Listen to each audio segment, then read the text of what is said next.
Yeah man, intelligence, number one producer, number one DJ. What can I do? În mintea mea ești tu. What can I do? În mintea mea ești tu.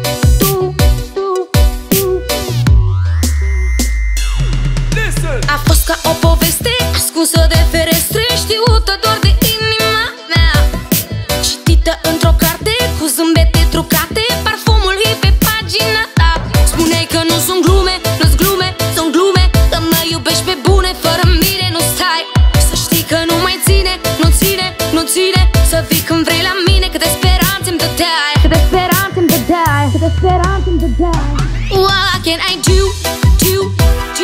În mintea mea ești tu. What can I do? În mintea mea ești tu.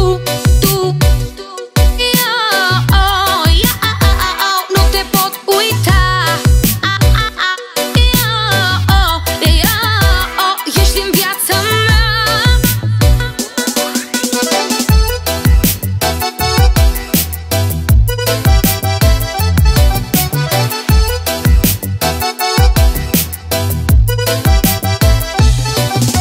Așa a fost să fie pur și simplu.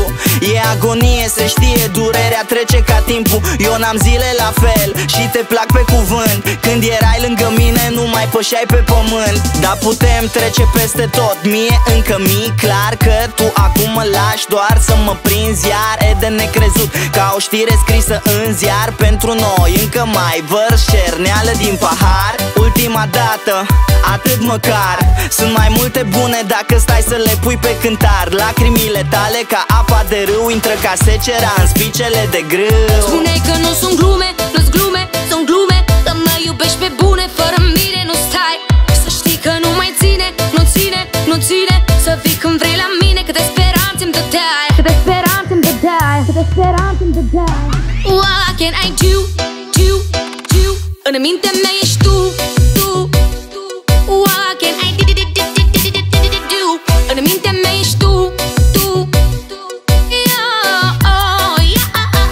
Nu te pot uita.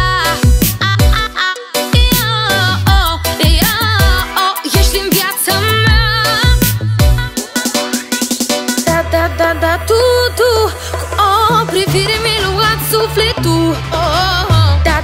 Da, tu ești în mintea mea. What can I do?